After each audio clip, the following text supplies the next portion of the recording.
Welcome back to Aces High Gamers. With some of the recent news floating around and the announcement of Shredder's Revenge being at IGN Fan Fest this year, I felt it was time to share my thoughts on a few of these changes and what my predictions are for the event upcoming on February 19th.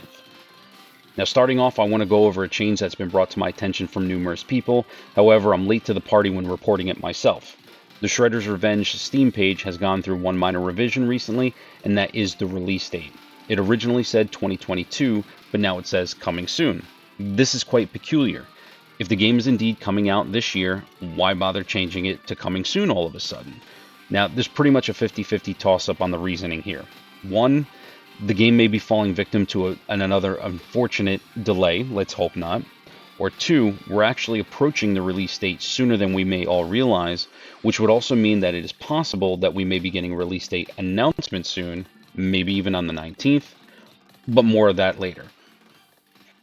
This part is a bit short notice, but I'm not banking on Shredder's Revenge being featured here. But yesterday it was announced that today there will be a Nintendo Direct at 2 p.m. Pacific Time, that's 5 p.m. Eastern Standard Time.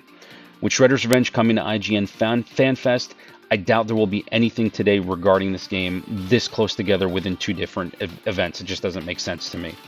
The only thing that we could take away from this is that the games that will be featured in today's Direct will be releasing in the first half of 2022. We could make the assumption that Shredder's Revenge not being showcased today, the game will end up releasing in the second half of 2022, so we can say approximately June at the absolute earliest, maybe. Changing gears over to Discord, we actually find ourselves in the Shredder's Revenge official Discord this time for the next section.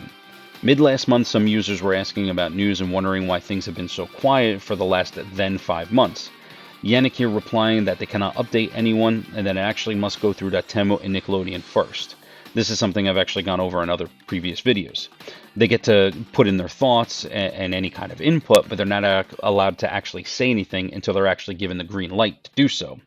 So I pop in and I'm asking about the former community manager who used to give us small updates on the game on a monthly or at least bi-monthly basis. Nothing major, but it was enough to keep people interested. Yannick replying that they haven't filled her position just yet, which is actually kind of common amongst small teams. And he also states that he's unsure why Dotemu and Nickelodeon have been so quiet lately. His guess is that because this is such a big IP, they want to keep the hype alive.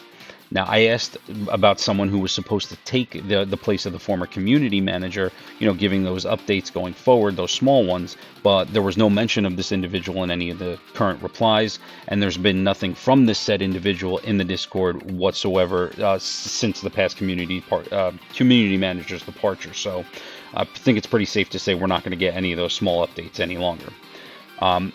I also did acknowledge that they want to keep the hype alive. I understand that, but we're going on 6 months now without hearing anything, and it actually may be hurting the hype that Dotemu and Nickelodeon have been wanting to preserve. Here we've got Pad Warrior popping in, asking if these higher-ups are actually aware of the situation, and again, Yannick doesn't really know what's going on up at the top. But events such as the Fan Fest that's coming up is something they're the ones that actually make happen. Now, he also stated that they have an idea of what's going to be shown, but they don't know what they're going to be finalizing. So they're actually going to find out just the same time that we are. Now, moving right into it, the most important part is the IGN Fan Fest 2022 here, February 19th. First, let's take a note of the few things here on IGN's website.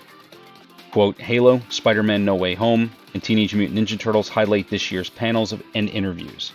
Now, Halo is one of the biggest franchises in all of gaming history, and No Way Home is probably one of the biggest MCU movies of all time, up there with, Endgame and Infinity War and such. Turtles being mentioned in the headline here, under the title, seems pretty significant to me. Now, moving down to the opening paragraph, Turtles is once again mentioned alongside Halo, as well as the new Sonic 2 movie, talking about, exclusive panels that are going to be at this event. Now, let's transition over to a tweet from Dotemu regarding the event, besides the obvious that they mentioned the pizza being there, Turtles being there, haha. But we also see exclusive gameplay. So, with all that said, here are my thoughts on everything. Exclusive gameplay to me makes me think that not only are we going to get a trailer, we're going to be looking at some extended gameplay footage, probably like a more in-depth look at the gameplay and the characters and such, and hopefully it's longer than a minute than what the past trailers happen to be, what they've showcased so far. We're going to be able to hear, a mix of the sound effects and the music all in real time, getting close to the more of the final product, as opposed to, the trailer music being laid over top of working progress of the visuals and the sound. Now, with this also, evidence is pointing to another character reveal in my eyes, and I feel it is their father, teacher, guide, ninja master himself, Master Splinter. He was featured in the animated trailer just the same as April was, and the new poster with April on the right side, it just doesn't look too balanced in my eyes. Even somebody who doesn't have OCD can see that that just doesn't look right. Now, plus with us already getting April off the hop, there's no way this game is just going to launch with those 5 characters. It's just not going to happen in my eyes.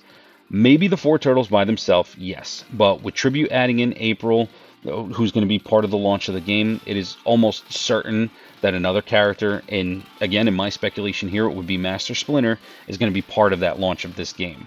Now, we'll probably get some insight into the design and inspirations into the game in some interviews and some of these panels, hopefully.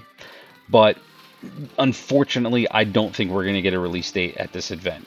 So if my speculation is correct, with the game coming in the second half of the year, and also with the track record of Dotemu and Tribute announcing their games, having their release date announcements 2 to 3 weeks prior to the game's actual release date, I really don't see us getting anything that solid just yet.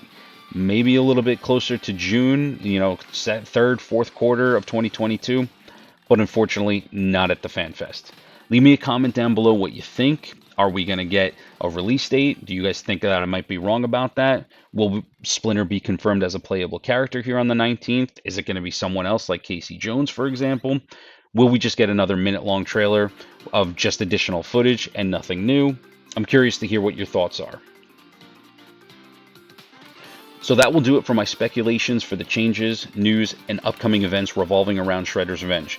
Pop a like on the video if you've enjoyed what you heard, and if you're new here, subscribe to the channel so you don't miss out on any updates for Shredder's Revenge and any of my additional content.